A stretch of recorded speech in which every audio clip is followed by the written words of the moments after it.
time viewers. What's going on?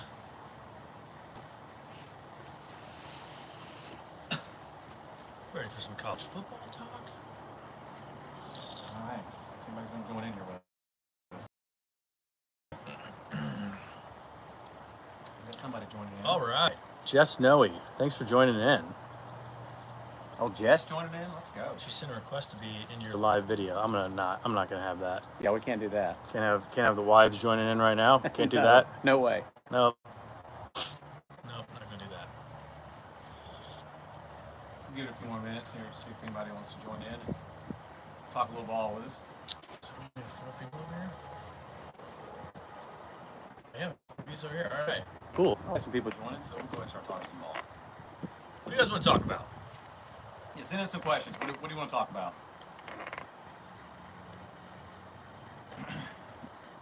Got Twitter over there. We're just trying something out here. 4th of July weekend. You don't really see the two of us together often. No, man, we're reunited. You see us side by side. Yep. Split screen. And we've made it. We've made it back together. We get together once or twice a year. Yep. We call it the annual Always Talking Ball yearly conference planning. Right before football season just happened. Right We before football season, yep. And you came to visit us last year, right? Yeah. In St. Louis? Yep. Yep. Emily and my wife and the kids, we drove up, Thursday night? Yeah, drove up Thursday night. Yep. Did July 4th yesterday, right at your parents' house? Mm-hmm. Hot dogs, burgers. Oh, yeah. Just throwing some bags, playing some cornhole, kids in the pool. Just felt like freedom. Yeah, man. Went dinner tonight, little dinner day. Got a babysitter for the kiddos. Oh, yeah. But, I mean, man, really, like, as far as college football right now, let's jump into it. Yo, Braden, what's up? Here's your shout out, man. Here's your shout out. What's up, Braden? We got Lindell commenting to us in Japanese. We appreciate you watching from afar. Love it. Well, dude, let's talk about your favorite subject, recruiting. God. If I know it, there's nobody I know on this planet that loves recruiting more than Tyler. Dude, I'm all about how many 5 stars can a team get? Like, honestly, if they could get 85 5 stars, like, you'd probably be the best team ever. I'm sure you can tell he's being a little sarcastic there, but no, seriously, right now, I guess because of the way the calendar works and because of the way that the revenue share is going on, you've got a lot of people that are committing right now. This is normally what you see kind of like closer to signing day, but it's all happening now because of the, that July 1st date, and people were locking in certain contracts before that date, before they start putting in these revenue share models. So but right now, man, like, your boys there in South Bend on Marcus Freeman's cooking. Yeah. On the recruiting trail. Yeah. And he's doing things that we haven't seen. Definitely didn't see Brian Kelly do. No, exactly. Tell you that. Recruit elite athletes and have like elite recruiting classes at Notre Dame because of the academic prowess and just certain things that were tougher to recruit at Notre Dame. Yeah, he wasn't going to be able to win big at Notre Dame. Yeah. Well, Marcus Freeman's kind of putting that to... Yeah. What's that new GM's name from the Lions? Mike Martin? Yep, Mike Martin from the Lions, Chad Bowden. Well, speaking of Chad, Bowden, yeah. Like, USC is the #1 recruiting class in the country right now. Yeah. They just landed another 5-star, definitely 5-star all-name, Booby Feaster. Booby Feaster. Booby Feaster. I'm sure there'll be no memes and puns and jokes that'll come out about that name. But, hey, 5-star wide receiver going to Lincoln Riley. USC, they got the #1 class in the country right now. I could just say it with old Chad Bowden. I just say it going there as the GM. Yep. I can't believe we got this far talking about recruiting without me trying to brag on, this script A here. But Alabama. Kalen DeBoer. They got another one. Sioux Falls saving to Courtney Morgan, bro. They're cooking. Dude, they did it. It's every time Alabama gets a 5-star, it's like they never had one before. Lives have been changed, turned upside down. I don't think Saban ever got a 5-star when he was there, so this is new territory. Yeah, dude, guys, look, I got the group text with my boys and buddies back at Alabama, just like everybody does. We're fans of teams, just like you guys are, and so the group text are going just nuts every time that a big time recruit commits to Bama. I text Tyler here the Hayes Fawcett graphic, and he always sends me this smart aleck little comment back like, "Bro, I'm so happy for you guys. I can't believe Alabama actually landed a 5-star. You guys have never done that before." Yeah. But as your buddy Freddie says, they need to counteract all those 3-stars because Well- they're 9th in the blue chip rankings right now. yeah, but they're climbing the ladder, man. They're 6th overall. 6th overall. But yeah, I mean, a lot of people said Caleb DeBoer wasn't going to be able to recruit when he got there, which you said that was the crazy part. Yeah. Was people believing that and thinking that. And I love it when you do it in your accent, when you're like, yeah, them boys think that that guy from Seattle, Washington can't recruit down here. Yeah, they can't get those relationships with the guys from Alabama and the high school coaches down in the southeast. Can't do it. Courtney Not Morgan- going to happen. Courtney Morgan's never been down here in the southeast. He can't even find his way to Archibald's. But no, they're recruiting their butt off right now in Tuscaloosa. And Georgia, Kirby Smart, just status quo there. They're still grabbing dudes left and right. Mike Elko at Texas A&M's got a heck of a class. They landed another big one. But the big news yesterday on July 4th was that 5-star offensive tackle out of the state of Texas that went to Texas Tech. And the boys in Lubbock, like our guy Josh Abbott said, Yeah. Texas Tech is on fire right now. That oil money from Cody Campbell and the donors there at Texas Tech in this time of the NIL world where money can make a huge difference. There's a lot of people that it seems to be rubbing the wrong way, but let's just be real here. Like, for example, Texas fans are the ones that are so bent out of shape. Texas fans are saying that while their recruits are walking around with Lamborghinis from Yeah. Lamborghini of Austin. Yep. Like, get that out of here. Like, I don't want to hear Texas fans upset because Texas Tech landed a player because of money, Yeah. when Texas has been spending more money than just about anybody to land recruits. And like I said, doing NIL deals with Lamborghini of Austin. A lot of these bigger programs could have spent the same money, but I think it's more interesting how they're going about it. With the, what was it? They announced like a revenue share deal, like Yeah, it was the specifically for him. first time I've seen the revenue share deal where he signed a 3-year deal with Texas Tech for $5.1 million, so $1.7 million a year. And if the numbers are true, I mean, they can figure out how to spend their $20.5 million however they want over their athletic programs. But 75-80% of that's going to go to football, and that's what 17-18 million. So he's going to be a big chunk of their yearly revenue share. Now, we're not talking anything about NIL, Right. Like still they- on top of that. Yeah, exactly. So we still don't know exactly. Like, yes, we know that there's going to be Deloitte's going to be involved. There's going to be this college sports commission that's got to approve the separate revenue share NIL deals for these players. We don't know how that's going to be. We don't know what true market value is going to mean for these players. But NIL is still going to play a huge part. Yeah, outside of Zach the revenue share. says can't compete with a $5.1 million offer. Like, there's a lot of schools out there that can. Absolutely. Texas is one that can compete with a $5.1 million Oregon offer. can compete with that. Texas A&M can compete with that. Like, there's teams out there, like the teams that he was considering, mostly Texas. This is just it's just free agency. Every Exactly. team can spend however much they want, Right. but Like the Philadelphia Phillies signed Bryce Harper to a $9 zillion contract. Like, the Braves could have signed him to that if they wanted to. The Yankees could have signed him to that if they wanted to. But the Phillies decided that that's how much money they wanted to pay him, and that was his market value. yeah. We got another question rolling in. With a 16.8 million roughly rev share cap, it's going to be hard. Yeah, don't disagree with that. Who was that? Zach? Yeah, Yeah, don't Zach disagree again. with that, Zach. But also, too, like, again, we don't know how NIL is going to play a part into this. Like, they're still going to have NIL deals they're going to be able to sign. Bun said, "What a lovely couple." Thank you. Thank you. We've been looking for that, Bun. Appreciate that. Yeah, we appreciate that. Hey, if while you're at it, everybody share the stream, man. If you want to talk ball on Saturday afternoon, the 4th of July weekend, share it to your buddies. We're here to talk ball as long as you want, as Yep. long as our wives will allow it. Absolutely. Yeah, we've got to go to the pool here in a little bit with the kiddos. It's nap time for the kiddos. Yeah. Little dinner tonight with the wives. But hey, we want to talk ball with you guys right now. Yeah. So, I mean, continuing on the Texas Tech deal for a second. So if they start being able to land like a few, like, again, they don't have to land a ton, but a few like high level recruits like that from the high school ranks, while they're also building through the portal, and with their facilities that they've upgraded down there and stuff, they're gonna be able to keep doing this. Yeah. I believe. Absolutely. Yeah. But as far as I want to mention this because we haven't really got a chance to talk about it on an episode yet. We've been doing you can go to our YouTube, go to our TikTok and Instagram and Twitter and see like we've been putting out our top like quarterbacks, top position, like top quarterbacks in the SEC, top quarterbacks in the Big 12, ACC. Loyal Tater says boiler up. Oof, boiler up. Well,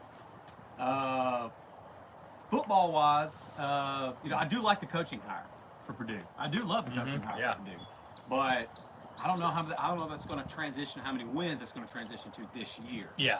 Specifically, isn't their win total like 3.5? Win total is probably 3.5. Yeah, I think it's 3.5 right now. Yeah. But I do think that I love the coaching hire. I think that he might be able to do a really good job there. I was actually surprised when he took that gig because he was going to be up for some other jobs coming out of UNLV. Yeah. But I like what he had to say. If you're a Purdue fan, you got to like what he had to say. He thinks they're going to be able to win ball there. Yeah. Win some games there. Yeah. I mean, they got Ball State and Southern Illinois to start off the year. Yeah. So, we had our little Trevor Lancaster decided to call in. Oh, wow. Let's go back. Yeah, let's get back on here. Let's go back here. Keep talking on the other ones. All right, we'll talk about some other ones. But, so some big news also that came up here recently we haven't got a chance to really talk about was Jake Retzlaff at BYU. We're not going to get into the legal conversation and the talk of the allegations that was against him. I saw that those were actually dropped against him when he announced that he was going to be transferring from BYU. It sounds like there was some type of settlement that was made outside of court, really, between both parties on what was going on there. But obviously, that rocks the boat pretty significantly for BYU and for the Big 12 in general. You're talking about a team last year that won 10 games, and we won't even get into the fact that they weren't even considered for a playoff spot when they were a 10-win team and had beaten SMU at SMU earlier in the year. Yeah. But Kalani Sitake's Cougs, that bunch with Jake Retzlaff back at QB was actually going to be playing a pretty significant role in the Big 12 title race this coming up year. Yeah. Now without Retzlaff, we don't really know what the other QBs are going to be doing and how they're going to be able to, whoever's going to be taking over there, what they're going to be like. But obviously, sorry, we're having a little technical difficulties here. What's happening? Man, I don't know. There we go. We're just messing around with stuff here. Just messing around. Yeah, we're good. All right, we're good. All right, but as far as when we updated our Big 12 rankings, let's see what he says. Oh no. When we updated our Big 12 power rankings, we took BYU completely out as far as the top 8 is concerned. And my question was is Retzlaff really enough to drop them from 2 to 9? You said absolutely, but then 2 days ago you said he was actually mid last year. So he was what does a mid quarterback drop you from 2 to 9? It's a good question. I just think that the answer to that is with the quality of QB play and trigger man that we see that's going to be back in the Big 12 this year. Like we talked about it. It's the deepest conference as far as quarterbacks are concerned. We're not talking about who's going to be the best NFL quarterback or who's going to be the highest NFL draft pick. I'm talking about the numbers and the production that these quarterbacks are going to put up in college football. And guys like Sawyer Robertson at Baylor, guys like our boy there at Arizona State. Sam Leavitt. Yeah, Sam Leavitt. And Josh Hoover at TCU. Jalen Daniels at Kansas. Avery Johnson, Kansas State. We could keep going on the list. These guys are going to put up huge numbers. And they have great offensive coordinators, great systems to run. So the numbers and the type of production they're going to put up is going to be some of the best in the country. So when you don't have Jalen Daniels too. Yeah, Jalen Daniels, exactly. When you don't have one of the top quarterbacks in the Big 12, or you really don't have a quarterback that we have a clue how good he's going to be at all, dude, it's hard to power rank them as one of the top 8 teams in the Big 12. So when we updated it, we got Arizona State at 1. We've got Texas Tech at 2. Yep. Right now with everything that they brought in, the transfer portal and their overall roster talent, and the coaching hires they made at the coordinator's position with Mac Leftwich and Sheil Wood, defensive coordinator, Mac Leftwich, offensive coordinator. We've got the Red Raiders at 2, K-State, I believe. Utah at 4. K-State at 3. I think we had Baylor at 4, didn't we? Yeah, Baylor and Utah moved up from our initial. Yeah, Baylor, Utah 4 and 5. Iowa State 6, 7. TCU TCU was 7. Kansas was 8. And again, it's the Big 12. Good luck trying to rank that conference because of how many teams in that conference. Like last year, again, it was notorious. It's been said a billion times now everywhere. Arizona State was preseason power ranked and picked to finish dead last. Yeah, Zach said Big 12 is going to be wild per usual. Yeah. Especially with BYU being just more of an unknown. Exactly. Yeah. Agreed. And I mean, let me give you an example of a team. Dude, Rich Rod back at West Virginia. Like if he's got a dual threat type quarterback with a decent running game and it's that tough atmosphere in Morgantown, dude, they could win some games.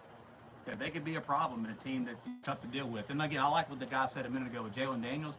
That guy's good enough if he's healthy that he could carry the Jayhawks to 9-3 type year, which would again get you in the Big 12 championship game. He said Iowa State's going to be tough to replace that wide receiver core. 100%. Yeah. 100%. We love our boy Rocco Becht. Love the QB there. Love Matt Campbell. But when you have two NFL receivers who both are at the Texans, by the way, I mean, I do think that Iowa State will still be very solid. But a team like Iowa State's not sitting there just replacing two NFL caliber receivers like that. They're not just reloading, restocking. Yeah. As far as what do you think right now? Is there a team that we always talk about, like what could change so much, like when we do power rankings in February and in April, like February, March, and April, changing from then until like now, leading into the football season in general? Is there a team that you've like changed your tune on a little bit from when we did our power rankings? How about Auburn? You want to talk about Auburn?